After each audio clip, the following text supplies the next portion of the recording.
فيديون كي هرا شمران بي عربا بيتشا فاتي بلديوس بي عربا جرتو بيتشا مامدو دربي سنينالو deemi maammadoo sin ilaalu dhaggeeffadhu shamarran biyya arabaa jirtu gurra kee badiidha dhagee silaahuu sin hin dhageessan hoggaa afurin asirraa iyya yaabbe hoggaa afur maallaqa kee irratti hin kennin maallaqa kee qabadhu hin dhageessu gurri ishii hin dhageewu majnuun yaa kalbi hin dhageessu gurri ishii dhaggeeffadha seenaa wayii sinitti hima seenaa dhugaa sinitti hima dhugaa gooftaa seenaa dhugaa seenaa akka nama gaddisiisu shamara baay'eetu waan akkanaa keessa jira waan ta'eef obboleettiin takka biyya Dubaay hoggaa 13 hojjette.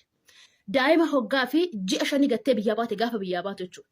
Micoon tun hoggaa 13 biyya arabaa hojjettee Adaamarratti mana bitattee bootaa bitattee mana ijaarrattee mana ishiitillee feesinii maxxansa mana hojaa mana akkamii ijaarratti isinitti fakkaate. Hoggaa 13 waan hojjette achumarratti fixxe. Micoon sun kaargollee gizee 3 ergite biyya Dubaay kana keessa teessee jechuudha. Abbaa manaa kiyya jettee abbaa ilmoo kiyyaa tettee amantee maqaa isaatiin waan hunda gootee kaatee biyya sii galte ka luuxxistee biyya sii galtee jechuudha. Gaafa biyya galtu manni maqaa haadha isaatiin bitame. Manni maqaa haadha isaatiin bitame haati mana ishiin ijaartetti galteerti siyyuun beeknuu jedhaniin siyyuun beeknu si galee seerri biyya Itoophiyaa jarana hiyyeessa fi faradu seerri biyya sanii sooressaa malee dureessaa malee haga feete dubartii ta'e waan feete ta'e odoo dhaqxee ta'u ila mootummaa bira dhaqxeetu gangalatee siif faradu kan faraduuf nama maallaqa qabuuf farada micayyoo san waa takka otoon argatiin waan hoggaa 13 gubatte harka ishii qullaa wayyaa fiddee dhufteellee ishii hooggatanii shaanxaa duwwaa mana keessaan xalaxalanii ishii baasanii jechuudha. Otoo haadha qabdu isaa amantee odoo abbaa qabdu isaa amantee odoo obboleessa qabdu isaa amantee haadhaaf abbaa keessii caale hin jiru maammadoo baldayyuus hin amanin haadha qabdamii akkam namarraa dhummamtee akkam dursa barra odoo san bariin barra haadha abbaa keessi sii caalaami mana soo bitattan haadha abbaa keessan keessa makadha maammadoo baldayyuus kanan amanina sirii galee namni bineensa ta'eera yeroo ammaa gubattee booddee feestaalii duwwaan ta'in amma micayyoo sun kun biyyuma arabaa kanallee deebi'ee nufa jira. Ashama harka fuunee nagaan waaqayyoo isiniif haa baay'atu hordoftoota chaanaalii koo akkam nagaa keessanii baga nagaa taatanii tole nagaa kootti aansuudhaan viidiyoo akkuman amma isin argisiisee ture kana waa tokko irratti dubbachuu barbaade.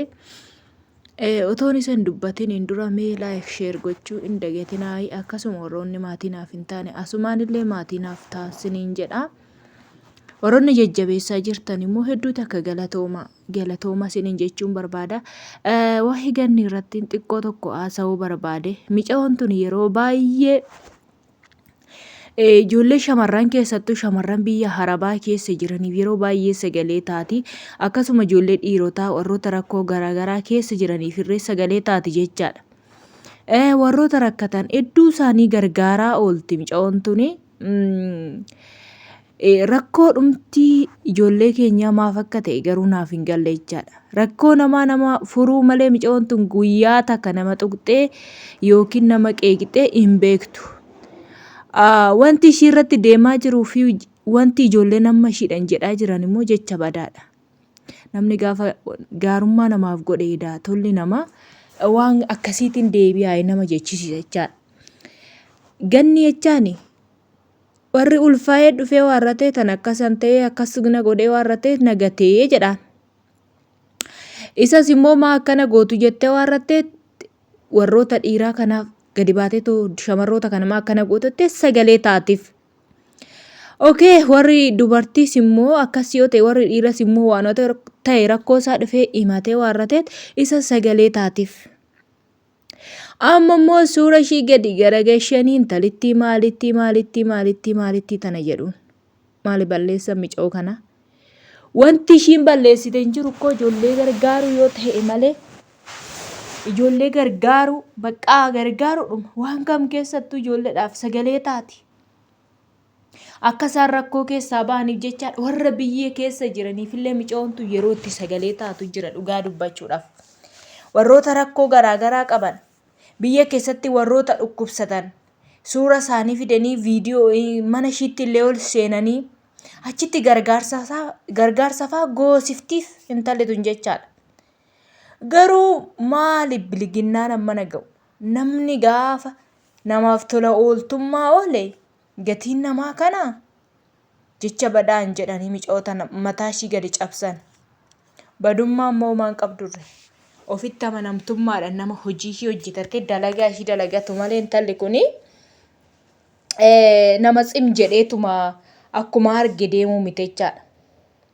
Nama gadi jettee hojii ishii hojjetattu otoo hojii ishii hojjetattu mana madaamii keessatti hojjetattu ijoolleedhaaf sagalee taati. Malee akka ijoollee kaanii gadi baatee ala utaaltee maal jettee keessaa hin jirtu ishiin jechaadha. Isuma walii gadi utaalu kanaaf sagalee taa'aa oolti malee ofii ishiitiif wanti tokko homtuu hin jiru jechaadha karaa ishii. Baay'ee nama naamusa qabdu. Kutaadha amantiidha otoo hin jenne nama kamiifuu sagalee kan taatu micoon kun. Ijoollee keessattuu biyya mana madaamii keessatti madaamii ishii darartee lakkoofsa gaafa argatte isa achi keessaa baasiftu micoon tun bara. Nama ergitee fi waan dandeessu humna ishiitiin qarshii ishiitiin illee kan gargaarte too baasisuu dandeessudha. Micoon tun biyya guddate keessa hin jirtu bara. Yoordaan keessa jirti. Yoordaan jechaan moo kaffaltii ishii guddaa taateefis miti bara. Mana gaarii jiraatteefis miti bara. Garuu Oromoo kana gargaaruudhaan baay'ee waaqa gaditti micoon tun Oromoo gargaaruudhaan baay'ee tokkochaadha. Tattaafannaa gooti. Garaa ishii hin danda'u. Hin boosii mimmaa ishii buusti warra rakkate gizee argite jechaadha. Tola ooltummaa baay'ee ijoolleedhaaf oolte. Ijoollee baalageen akkasii kun immoo maaltishee jedhaan amma irratti haasaa jechaadha. Ganni yoomiyyuu taanaan dhugaa waan ishiin dasna jettu amantiidhaan nama qooddu, kutaadhaan nama qooddu, bakka namummaa kee kanatti jaallattee namummaa kee kana si gargaaruu feeti jechaadha. Waan si gargaartu si gargaarti bakka namaatti. Kanuma bakka namaatti waan namummaa barbaachisu nama gargaarti micoon tun. Warroonni jecha badaa ishiidhaan jedhan garuu ani ittiin qaanfadhee jechaadha. Warra jecha fokkisaa micoo kanaan jedhu jechaadha. Maaliif jabduudha. Tuni dubartii miti bar dhiira jettu. Waan kamuu cabsiteeti ishii dubbatti bar.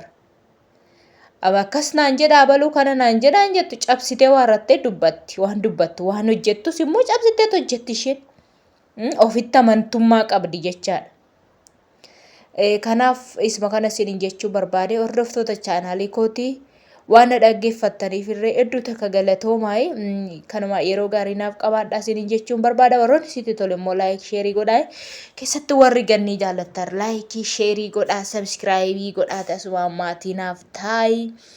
Uummata jaalalaa uummata fiqirii isiniin jechuu barbaada. Ani gannii tana baay'ee waan an jaaladhuu fi baay'een kabaja baay'een jaaladha. Ofitti amanamtummaa ishiirraa kan ka'e hedduu takkan ishii jaaladha jechaadha. Kanaaf isuma kana jechuun barbaade waan dhaggeeffattanii yeroo keessan kennitanii dhaggeeffattaniif galatoomaa yeroo gaarii qabaadhaa. Viidiyoo biraatii walitti deebitti chaawu.